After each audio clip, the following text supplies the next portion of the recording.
আসসালামু আলাইকুম, hi there. চলে এসেছি আবারও আপনাদের জন্য দারুণ একটা আমের রেসিপি নিয়ে। আজ আপনাদেরকে খেজুরের গুড় দিয়ে টক ঝাল মিষ্টি আমের আচার তৈরি করে দেখাবো।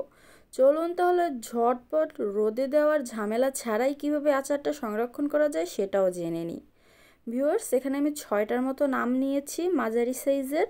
এবার এগুলোকে কেটে নিব। এই আমগুলোর ভিতরের আটিটা একটু শক্ত হয়ে গেছে। এই আচারটা তৈরি করতে এই শক্ত ধরনের আমই প্রয়োজন।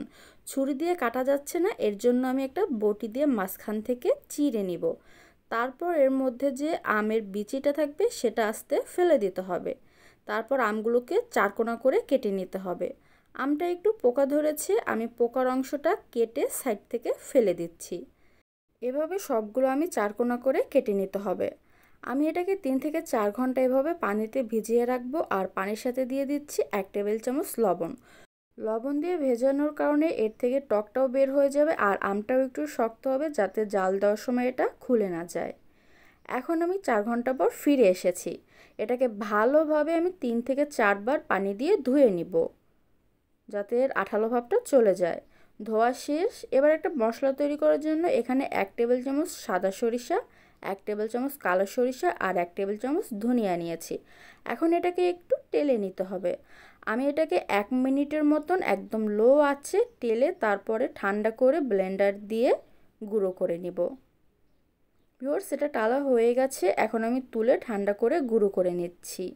আর আপনারা আমাদের চ্যানেলটা এই ফাঁকে সাবস্ক্রাইব করে দিন। ফেসবুক, ইনস্টাগ্রাম, টিকটক থেকে দেখলে ফলো করে দিন। এবার ফ্রাই প্যানে 3 টেবিল চামচ সরিষার তেল দিয়ে দিচ্ছি। এরপরেতে অ্যাড করব 1 চামচ পাঁচফোড়ন। পাঁচফোড়ন দেওয়ার পর 30 সেকেন্ডের মতন একটু তেলের সাথে ভেজে নিতে হবে। এরপর এতে আমি অ্যাড করব 2টা তেজপাতা, 2টা দারচিনি, 2টা এলাচ। এলাচ দুটো অবশ্যই থেতলে নিতে হবে।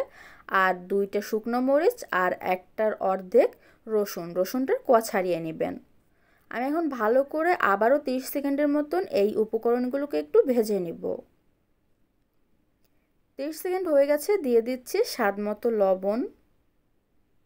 আমি 1 টেবিল চামচের মতন লবণ দিয়েছি। এবার দিয়ে দিব হাফ কাপ পানি মশলাটা কষানোর জন্য। আর আমি যে সাদা সরিষা কালো সরিষার গুঁড়ো করেছিলাম সেটাও দিয়ে দিলাম। এবার এতে দিয়ে দিব 1 চামচ হলুদের গুঁড়া। আর মরিচের গুঁড়ো দেবো 1/4 টিস্পুন, কারণ অলরেডি আমি 2টা শুকনো মরিচ কেটে দিয়েছি, তাই মরিচের গুঁড়ো 1/4 টিস্পুন দিয়ে দিলাম। এখন মশলাটাকে ভালোভাবে কষিয়ে নিতে হবে যতক্ষণ পর্যন্ত পানিটা টেনে তেলটা মশলার উপরে উঠে আসছে ততক্ষণ পর্যন্ত। আর দিয়ে দিচ্ছি 1/4 টিস্পুন জিরার গুঁড়া। আমি এখন এটাকে ভালো করে কষিয়ে নিব। ভিউয়ার্স, মশলাটা কষানো হয়ে গেছে, পানিটা টেনে দেখুন তেলটা মশলার উপরে উঠে এসেছে। এখন এতে আমটা দিয়ে দিতে হবে। আম দেওয়ার পর মশলার সাথে 3 মিনিটের মতন ভালো করে মিডিয়াম আঁচে কষিয়ে নিতে হবে। আমি 3 মিনিটের মতন এটাকে কষিয়ে নিচ্ছি।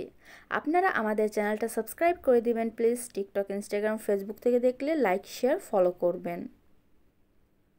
আমি ভালো করে 3 মিনিটের মতন এখন জাল দিয়ে নেব। এতে আমি অ্যাড করব খেজুরের গুড়। এখানে আমি হাফ কাপ খেজুরের গুড় 1 কাপ পানি দিয়ে ভালো করে গুলে নিয়েছি। আর এটাকে ছেঁকে দিতে হবে, কারণ অনেক সময় গুড়ের সাথে ময়লা থাকে, তাই ময়লাটা যাতে আচারের মধ্যে না যেতে পারে এর জন্য একটা ছেঁকনি দিয়ে আমি গুড়ের রসটা ছেঁকে দিচ্ছি।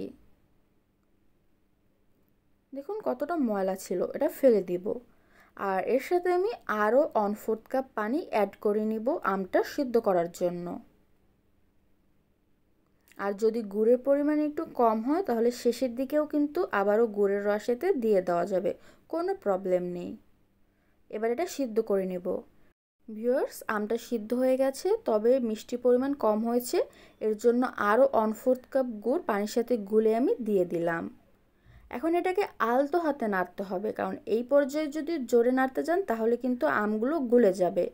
আর আমি 1 চামচ দিয়ে দিচ্ছি পাঁচফোড়নের গুঁড়া। আমি আগেই তেলে গুঁড়ো করে রেখেছিলাম, তার থেকে 1 চামচ দিয়ে দিয়েছি। আর 1 টেবিল চামচ ভিনেগার দিয়ে দিলাম। অবশ্যই হোয়াইট ভিনেগার ইউজ করবেন। ভিনেগার দেওয়ার কারণে এই আমের আচারটা আপনারা অনেক দিন পর্যন্ত ফ্রিজে রেখে সংরক্ষণ করতে পারবেন, প্রায় 1 বছরের মতন। রোদে দেওয়ার কোনো ঝামেলাই নেই। তবে এটা এত অসাধারণ একটা আচার যে বানানোর সাথে সাথেই কিন্তু আপনার বাটা খালি হয়ে যাবে। তো অবশ্যই আপনারা বাসায় এটা তৈরি করবেন। আর অবশ্যই এই সাইডের অংশটা এভাবে নামিয়ে দিবেন যাতে পোড়া না লেগে যায়। আর একদম লো আছে আস্তে আস্তে এটাকে নেড়ে রান্না করে নিতে হবে। ভিউয়ার্স, আমার আমটা হয়ে গেছে, ঝোলটা টেনে গেছে। চুলাটা অফ করে আমি সার্ভ করে নিয়েছি। সো আজকের রেসিপিটা কেমন লেগেছে ঝটপট কমেন্ট করে জানিয়ে দিন। ভালো লাগলে লাইক দিন আর সবার সাথে রেসিপিটা শেয়ার করুন। থ্যাংক ইউ সো মাচ ফুল ভিডিওটা দেখার জন্য। ইনশাআল্লাহ নেক্সট ভিডিওতে দেখা হবে। সবাই ভালো থাকবেন। আল্লাহ হাফেজ।